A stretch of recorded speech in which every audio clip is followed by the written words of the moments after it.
Sem reticências. Sejam bem-vindos a mais uma edição do Sem Reticências. Nesse programa, vamos abordar um tema um tanto quanto polêmico no ambiente organizacional, a questão da cidadania e da responsabilidade social dentro das empresas. Para você, as organizações são morais? Para responder essa grande questão, convidamos o administrador e presidente do Conselho Regional de Administração do Rio de Janeiro, Wagner Siqueira, que acaba de lançar um novo livro cujo título questiona exatamente esse tema. Confira! Filho de Belmiro Siqueira, homem que entrou para a história devido à sua dedicação pela valorização da profissão, se tornando assim o patrono da administração, Wagner Siqueira, atual presidente do CRA do Rio de Janeiro, contou primeiramente como a administração serviu de fonte de inspiração para o desenvolvimento do seu lado autor. Há pessoas que são muito iogues, contemplativas, reflexivas, do pensar.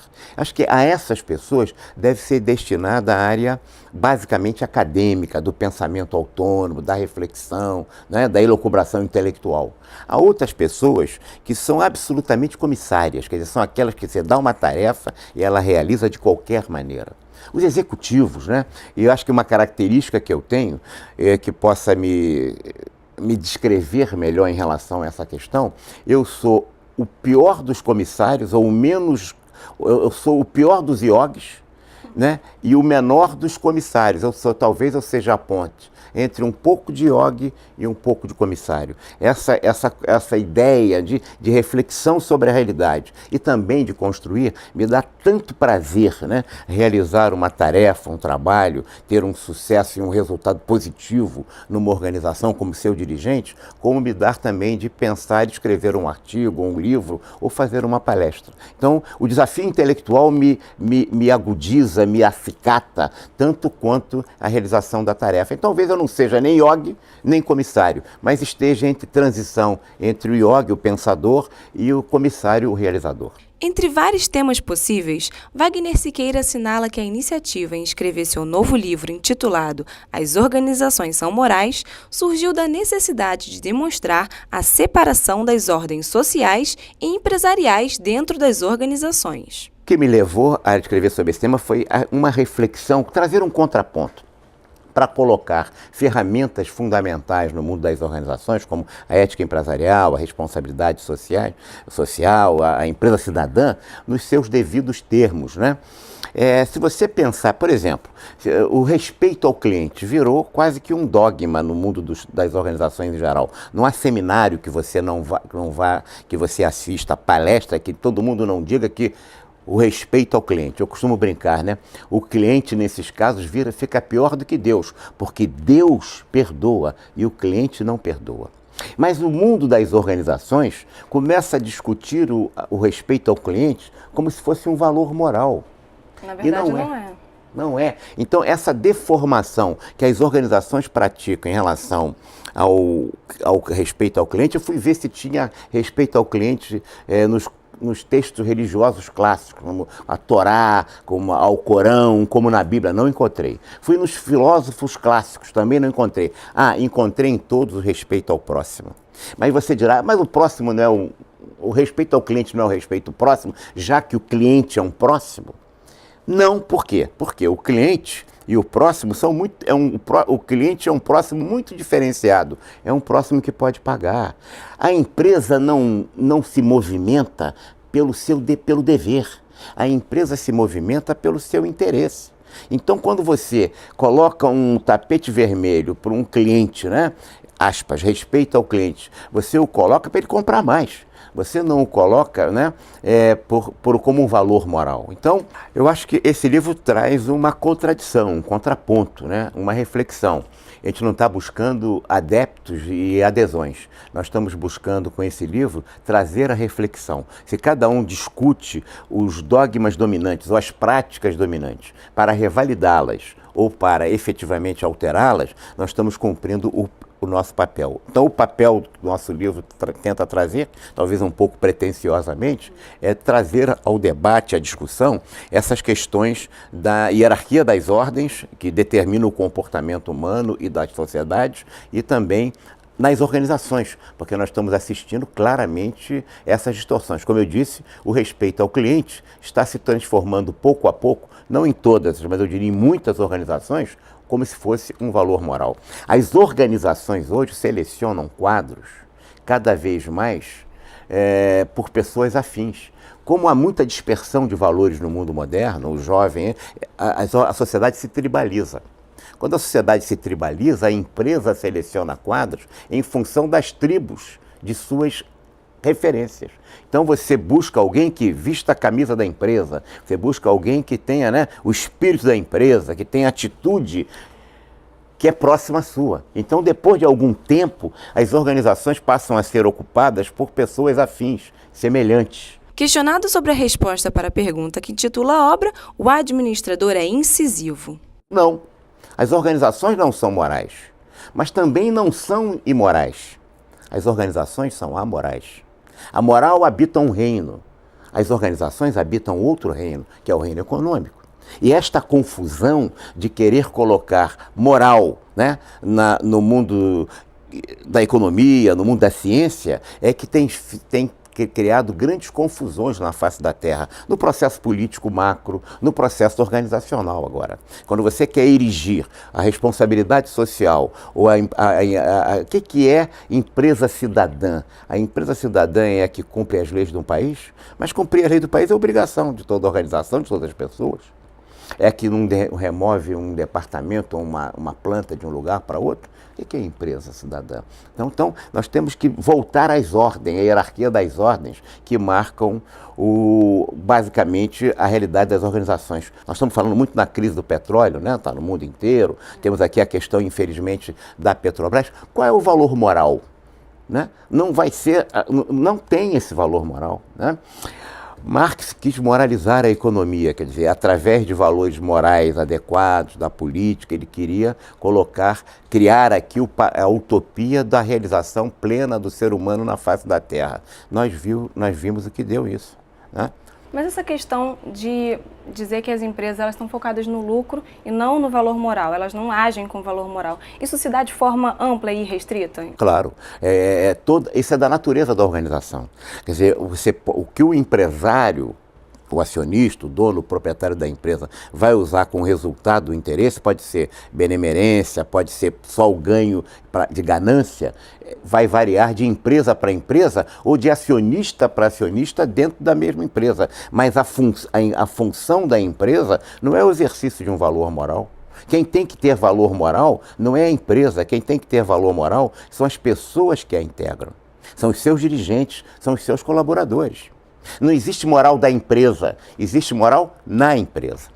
E esse é um equívoco que se comete, porque senão o que está se pretendendo é se colocar na organização a aristocracia da virtude. Nós estamos reeditando as mesmas distorções que historicamente têm sido realizadas em outros campos maiores do conjunto da sociedade. Para o presidente do CRA do Rio de Janeiro, a atuação ética e de responsabilidade social das organizações nada mais é do que um retorno natural das empresas às demandas exigidas pela sociedade. Eu diria que é muito bom que as empresas estejam com a preocupação de um código de ética, de um programa de responsabilidade social. Isso é a resposta capitalista, a resposta da sociedade de mercado às demandas da cidadania, do conjunto da sociedade, que as deseja que elas cedam nas suas funções. Mas daí você, como organização, achar que ela está no exercício de uma função moral ou ética, não está. As pessoas precisam ter ética, as organizações não. As organizações precisam ser competentes. Agora, as pessoas que integram a organização, que a dirigem, é que precisam ser éticos. Pode-se dizer que a moralidade ela muda com o tempo? São homens e suas circunstâncias, evidentemente, que ela é relativa. A gente há determinados princípios que são eternos, né? Na questão do homem minimamente civilizado. Mas é evidente que as circunstâncias determinam a maneira e os valores prevalecentes naquele momento. A ideologia dominante determina fundamentalmente a maneira como as pessoas se comportam. Né? Então a moral muda. Você imagina, a moral hitlerista, nazista, determinou a morte dos judeus. E era uma moral que não era só nazista, teve também, porque foi uma legislação, tinha o apoio de grande parte da população alemã, indiscutivelmente, né? O apartheid na África do Sul era uma legislação e uma perspectiva moral muito importante. Agora, a gente sabe que aquilo era um absurdo. E a escravatura no Brasil, até pouco tempo. Tem um século que o Brasil acabou com a escravatura. E esse valor moral aceitava como legítimo, como um valor adequado a escravatura, e nós sabemos que isso sempre foi um absurdo. Com relação à crise que atualmente assola as empresas brasileiras, Wagner deixa claro que a moralidade tem um papel importante no resgate da organização. No entanto, ele explica que não é possível resolver questões políticas e econômicas com ações de ordem moral. Marx, eu vou voltar ao Marx, quis resolver o problema da plenitude do ser humano na face da Terra, tentando dar um valor moral à economia. Vou dar um exemplo. A esquerda brasileira, a esquerda mundial, tem sempre um discurso muito forte. Ela diz o seguinte: essa questão do desemprego se resolve com vontade política. A gente escuta isso todo momento. A vontade política vai acabar com a AIDS. A vontade política vai determinar a extinção do câncer. É verdade que a vontade política, que vai se traduzir em aplicações efetivas de políticas públicas, que vão dar mais recursos, mais investimentos para resolver o problema do desemprego ou para resolver o do AIDS ou do câncer, vão contribuir. Mas o problema não vai ser resolvido só por essa vontade, porque você está indo em outra ordem, que é a ordem científica. Se a ciência não descobrir o caminho para essa solução desses problemas, você não vai descobrir. Se a economia não gerar crescimento e desenvolvimento, por melhores que você tente, através da política, revogar a lei da oferta e da procura, o desemprego vai continuar. Então, não se resolve apenas por questões políticas aquilo que não é apenas político, que é da ordem técnico-científica ou econômica. Então, você não pode resolver pelo lado da moral uma questão que é essencialmente econômica. É claro que a moral contribui. Essas ordens, elas são conjuntas, elas atuam concomitantemente, mas elas são diferenciadas. Respirar e correr são duas atividades completamente distintas. Mas você não pode correr sem respirar. Elas são indissociáveis, mas são distintas. Se você não tratar a questão econômica, você não vai resolver só com a vontade política, só com a dimensão, só com a lei, só com a regra. Sobre projetos futuros, o administrador afirma não estar certo sobre a concepção de um novo livro, mas tem como objeto de estudo a importância da contribuição cultural no exercício da administração. Atualmente, eu estou muito dedicado a uma preocupação que é de trazer a reflexão ao estudo da administração da contribuição cultural produzida ao longo da humanidade na pintura, na música, na literatura, no teatro, no cinema.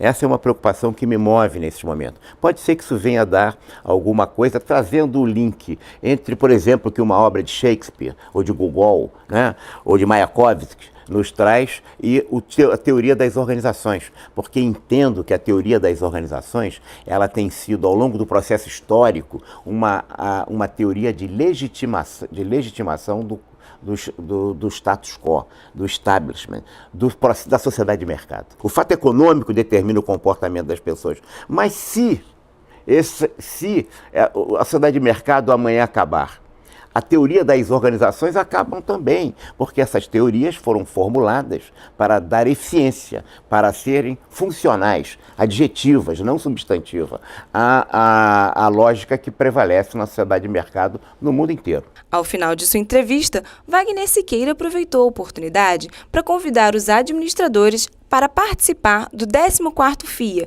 que acontecerá em maio aqui no Rio de Janeiro. Nós vamos realizar no dia 18, 19 e 20 de maio o Fórum Internacional de Administração aqui na cidade do Rio de Janeiro, lá no Museu de Arte Moderna e também no Vivo Rio. Eu queria convidar o estudante, o profissional, o professor de administração, aqueles interessados no debate, né, das perspectivas dos cenários do mundo nas organizações nos próximos anos, para participar lá conosco desse evento. Será um prazer, tenho certeza que todo mundo não vai faltar. Obrigada, Wagner, foi um prazer.